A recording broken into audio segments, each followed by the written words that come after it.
Chapter 7 of Margaret of Anjou. This recording is in the public domain. Margaret of Anjou, by Jacob Abbott. Chapter 7. Reception in England. Notwithstanding the grand reception which the Duke of Gloucester gave to Margaret on her arrival in England, she knew very well that he had always been opposed to her marriage, and had not failed to do all in his power to prevent it. She accordingly considered him as her enemy, and though she endeavoured, at first at least, to treat him with outward politeness, she felt a secret resentment against him in heart, and would have been very glad to have joined his political enemies in effecting his overthrow. Cardinal Beaufort and the Earl of Suffolk, as has already been said, were Gloucester's rivals and enemies. The cardinal was a venerable man, now quite advanced in years. He was, however, extremely ambitious. He was immensely wealthy, and his wealth gave him great influence. He had, moreover, been the guardian of the king during his minority, and in that capacity had acquired a great influence over his mind. The Earl of Suffolk, who, with his lady, had been sent to France to bring Margaret over, had inspired Margaret with a great friendship for him. She felt a strong affection for him, and also for Lady Suffolk, not only on account of their having acted so important a part in promoting her marriage, but also on account of the very kind and attentive manner in which they had treated her during the whole period of her journey. Thus the cardinal and Suffolk, on the one hand, had the advantage, in their quarrel with the Duke of Gloucester, of great personal influence over the king and queen, while Gloucester himself, on the other hand, enjoyed in some respects a still greater advantage in his popularity with the mass of the people. Everybody perceived that the old quarrel between these great personages would now, on the arrival of the queen in England, be prosecuted with more violence than ever, and all the courtiers were anxious to find out which was likely to be the victor, so that at the end of the battle they might be found on the winning side. As soon as the coronation was over, the principal personages who had been sent with Margaret by her father, for the purpose of accompanying her on her journey, and seeing her properly and comfortably established in her new home, were dismissed and allowed to set out on their return. They all received presents in money from King Henry to reimburse them for the expenses of the journey which they had made in bringing him his bride. Margaret was thus left to herself in the new station and new sphere of duty to which she had been transferred. All the royal palaces had been fitted up expressly for her reception. This was very necessary, in fact, for some years had elapsed since there had been a queen in England, and all the royal residences had become very much out of repair.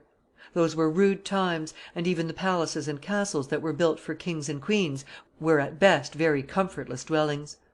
But when, during a long minority, they were abandoned to the rude tenants and rough usages to which at such times they were sure to be devoted, they came, in the end, to be little better than so many barracks for soldiery.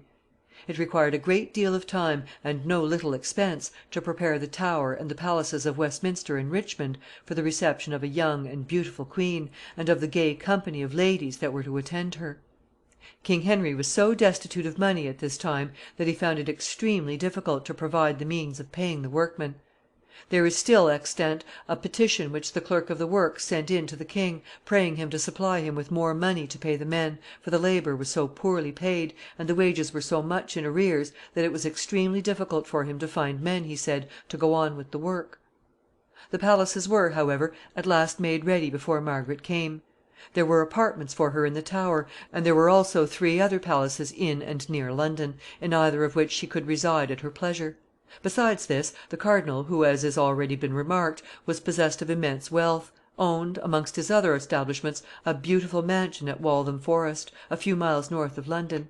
The cardinal set apart a state chamber in this house for the exclusive use of the queen when she came to visit him, and caused it to be fitted up and furnished in a magnificent manner for her. The drapery of the bed was of cloth of gold from Damascus, and the other furniture and fittings were to correspond. The queen used often to go and visit the cardinal at this country seat. She soon became very fond of him, and willing to be guided by his counsel in almost everything that she did. Indeed, the ascendency which the cardinal thus exercised over Margaret greatly increased his power over the king. The affairs of the court and of the government were directed almost wholly by his counsels. The Duke of Gloucester and the nobles of his party became more and more indignant and angry at this state of things. The realm of England, they said, through the weakness and imbecility of the king, had fallen into the hands of a priest and of a woman, a French woman too. But there was nothing that they could do. Margaret was so young and so beautiful that everybody was captivated with her person and behavior, and whatever she did was thought to be right. Indeed, the general course which she pursued on her first arrival in England was right in an eminent degree. There have been many cases in which young queens, in coming as Margaret did, away from their native land and from all their early friends, to reign in a foreign court, have brought with them from home personages of distinction to be their favorites and friends in their new position.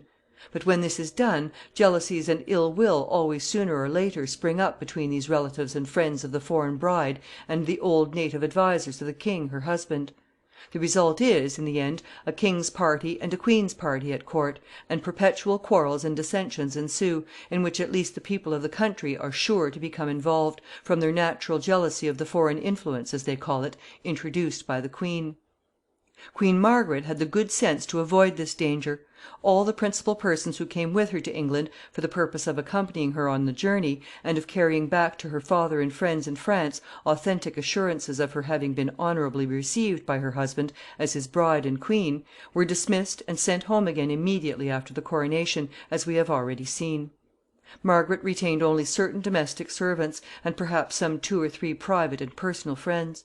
As for counsellors and advisers, she threw herself at once upon the ministers and counsellors of the king, the Cardinal Beaufort, who had been his guardian from childhood, and the Earl of Suffolk, who was one of his principal ministers, and had been sent by him, as his proxy and representative, to negotiate the marriage and bring home the bride.